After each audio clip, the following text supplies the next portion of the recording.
Hi, welcome back to PC Builder. I'm Jason. Now with GPU prices crashing, it's an absolute great time to build a PC. But I see so many people missing out on the best CPU and GPU combo for gaming and productivity. Now, I don't blame you. It's hard enough to understand the best GPU for gaming and the best CPU for gaming by themselves. Putting them together in the right CPU-GPU combo is even harder. So we're gonna go over everything that you need to know, and we'll give specific product recommendations at every budget level to get you the best CPU and GPU combo for gaming 2022. If you get value out of this video, please give it a like as it really helps out the channel. And of course, subscribe and click that bell icon, that way you get notified when we release cool content. Let's start off with bottlenecking. Bottlenecking just means that one of our components is limiting our performance. And if we could make that component faster, our overall performance would go up. Often the major bottleneck struggle is the CPU versus GPU. If our CPU is too slow to keep up with our GPU, then increasing the speed of the CPU would give us more FPS. But if our GPU is the bottleneck, then getting a faster GPU instead would increase our performance. Now note that the CPU is more likely to bottleneck when we're pushing huge amounts of frames. And our GPU is more likely to be the bottleneck when we turn up the resolution from 1080p to 1440p to 4K. But here's the thing that even experienced PC builders get wrong. No matter what, our system's always going to have a bottleneck. It's our job as PC builders to understand how to maximize our system performance, whether that's in gaming, streaming, video editing, or heavy multi-threaded workloads. Once we figure that out, we want to spend most of our budget on the component that's bottlenecking our performance. For gaming, we want to maximize our FPS, or frames per second. That means getting the fastest GPU that we can afford while spending only enough on the CPU that's going to not bottleneck the graphics card. Now this is going to depend on your budget, and the less you have to spend, the more important it is to get this balance right. Obviously, if you had an unlimited budget, you just get the best of everything and spend around $4,000 to $6,000 for the ultimate gaming system. But if your budget isn't unlimited, then making the right choice will heavily impact your gaming performance. Remember that as we go up in CPU core count, we also need to add more cooling. And, especially for Intel CPUs, we probably need to buy a better motherboard, which also costs more money. So we'll take all this into consideration. For example, say we want to build a system with a Ryzen 5600 CPU and a Radeon RX 6600 GPU, and we decide to increase our budget another $100. Where should we spend it? Well, we could upgrade the CPU to a Ryzen 5700X with 8 cores instead of 6. And while that might be better for productivity, for gaming, our Ryzen 5600 was already getting 99% of our FPS out of our GPU anyway. So we just spent our extra $100 on the 5700X, not to mention we're going to need more cooling, for about a 1% increase in FPS. Not great. Instead, if we spent that extra $100 to jump up to an RX 6600 XT, and we keep our Ryzen 5600 CPU, we pick up about 18% more FPS because we're spending money smartly by upgrading the part that's bottlenecking our performance. And remember that as we go up in resolution from 1080p to 1440p to 4K, that increases the load on the GPU and it decreases the load on the CPU. So it makes even more sense to upgrade the GPU. Now, I often hear the argument that you should slightly future-proof your CPU so that in 2 to 5 years' time, when you do upgrade your GPU, you get slightly more FPS out of it. But in my opinion, while there are some decisions like this to be made at the ultra budget level and the very high end, for most systems in between, this strategy would mean sacrificing an entire GPU tier's worth of performance. So for instance, getting an RX 6600 XT instead of a much faster RX 6700 XT, that strategy costs you FPS right now to maybe get slightly more FPS in 2 to 5 years' time. Now listen, this is ultimately your call because it's your money after all, but my advice here is to stay focused on what you will actually use the PC for right now and design it to maximize current performance. What about if you want to do creator or production work instead of focusing on gaming? For productivity, we're going to want more balance, but it depends heavily on the types of programs that we're using. So for instance,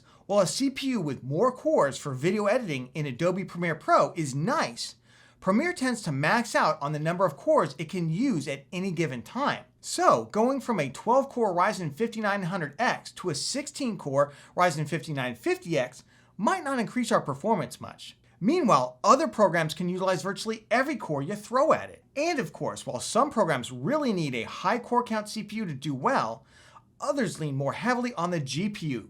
So for productivity workloads, it's really important to check out what the software publisher recommends to best run their application. Let's jump into our recommendations for best CPU and GPU combo for gaming. At the budget level, it's possible right now to build a gaming PC for about $450 with a real GPU if we utilize the used GPU market, where prices have crashed considerably. Focusing on spending as little as possible for a CPU that won't bottleneck, we have the Intel i3-10100F and 10105F, both 4-core, 8-thread CPUs selling for around $70 US. Pairing this with a cheap B560 motherboard, which will allow us to use faster mainstream memory like the Gigabyte DS3H B560M for $80. We have a great deal for just $150 US. Now, I would pair this with a 2x8GB kit of DDR4 3200 CL16 memory. For our GPU, we could look to either a used GPU like the RX 570 for $115 on eBay, all the way up to something like a used GTX 1070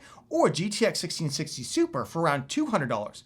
Possibly even a new Radeon RX 6600 for $255. Check the links in the video description for current pricing. Now, this is about as far as I would push this CPU, as we're really starting to reach its limitations and we'll likely see diminishing returns as we increase the GPU. I'd also like to note that this system only has PCIe Gen 3 GPU bandwidth, so avoid comboing it with the RX 6500 XT, as that GPU was badly designed for PCIe Gen 3 systems and your performance is going to suffer. Any other GPU in this budget range is absolutely fine. The next CPU that I would look to combo is likely the i3-12100F. I'll leave a link to our i3-12100F gaming build video in the description, so check that out for all the best parts to get. Now, the i3-12100F is currently a $99 CPU that can outperform even the i5-11400 or 10400.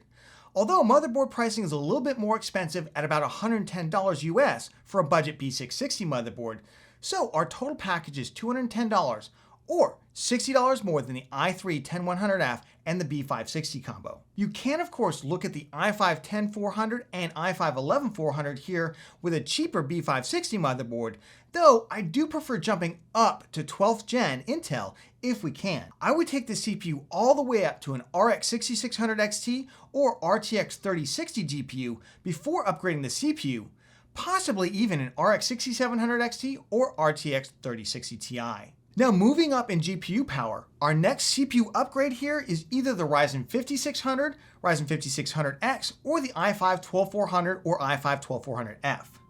And we've got build videos for both the Ryzen 5600 as well as the i5-12400, and I'll leave links to those videos down in the video description. While the 12th gen i5 CPUs, they're slightly cheaper than their Ryzen counterparts, you do need to be careful with motherboard selection, as several of the budget B660 motherboards do not run the i5-12400 at the full frequency, something that we discussed in our full i5-12400 video. Now, meanwhile, on the Ryzen side, even the cheaper B550 motherboards, they do just fine. Now, for both, it's likely to make sense to also spend $20 to $30 on a budget tower air cooler for better system thermals and noise. Though the included box coolers, they can definitely get you started with either CPU. Now, if we use the stock cooler, we're looking to spend about $275 to $300 for the CPU and motherboard combos, so about $65 to $90 more than the i3-12100F combo. You can of course spend a little bit more to get better audio or other motherboard features as well. The great news is that looking at the GPU performance charts in testing that I've reviewed from numerous sources, either the Ryzen 5600 or the i5-12400, they're going to be rock solid all the way up to an RTX 3080 12GB GPU or an RX 6900 XT, which are both selling for about the same $790 price in the US. Now, at every GPU tier, until then, you're going to get way more performance by continuing to go up to the next fastest GPU than you will by increasing the CPU. Though if you also do a lot of professional level multi-threaded work, it might make sense to upgrade the CPU sooner.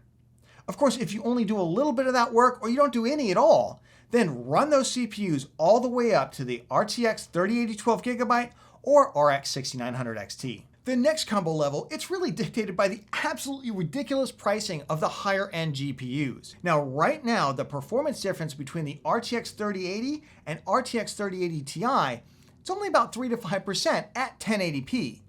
But you're going to spend more than $200 to get that 3 to 5%. So it makes a lot more sense to increase the performance of our CPU if we've got extra money left over, which we can do a lot more cheaply, and we can pick up about 4 to 5% more FPS, while possibly giving us a little bit more system life as well. Now here we're going to want to consider 3 CPUs, the Ryzen 5700X, the i5-12600K, and the i7-12700F. Selling for just about $280 US, the Ryzen 5700X jumps up to 8 cores and 16 threads and uses the same motherboards as the Ryzen 5600. But it's going to require at least a budget tower air cooler for about $20 to $40. So at a minimum, we're looking at about $130 more than our previous combo. The i5-12600K has 6 performance cores and 4 efficiency cores, giving it a total of 16 threads, and is currently selling at $250 US. Now you're going to want a more expensive Z690 motherboard, and it's going to require a mid-range CPU cooler since it doesn't come with one. So we'll probably be looking at spending somewhere around $200 over the previous combo. Then we've got the i7-12700F, currently selling at $315 US and includes 2 extra performance cores over the i5-12600K. And it even comes with an included box cooler. But we want to make sure that we're getting a quality B660 motherboard that's going to run the CPU at full frequency, even with the power limits lifted, so we're probably looking at about $180 more than our previous combo. And upgrading the cooler on the i7-12700F, it's not a bad idea as well. We're now at the ultra high end of gaming CPUs and GPUs for this generation. So if you intend to purchase a Radeon RX 6950 XT, a GeForce RTX 3090 or 3090 Ti, or you're going to buy a high-end NVIDIA RTX 4000 or AMD RX 7000 GPU when they launch later this year, then the Ryzen 5800X 3D makes the most sense right now, especially when paired with 3600 CL16 memory or manually tuned 3800 CL16 memory. Now, if you do a lot of production work, the i9-12900K with DDR4 is not too far behind, and it's got better multi-threaded performance, though honestly, only those doing the most demanding work are likely going to notice the difference.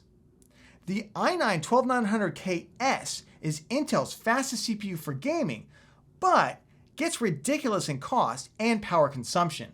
Not really something I would consider. With CPU and GPU prices continuing to fluctuate, and of course regional differences in pricing, make sure you check out the links in the video description for updated pricing information. And remember that while we primarily focus on FPS performance today, it's okay to spend money in other areas that you feel are important, like more storage, RGB and aesthetics, better audio, or other types of features. Whatever will improve your overall system enjoyment. Remember, if you got value out of this video, please give it a like. It makes a huge difference to the channel. And of course, subscribe and click that bell icon. That way you get notified when we release cool content. Now, if you want a deep dive into picking the best GPU for gaming 2022, check out this video right here where we go through the differences between AMD and NVIDIA, performance, and price to get you the best GPU for gaming in 2022. And we'll catch you on the next one.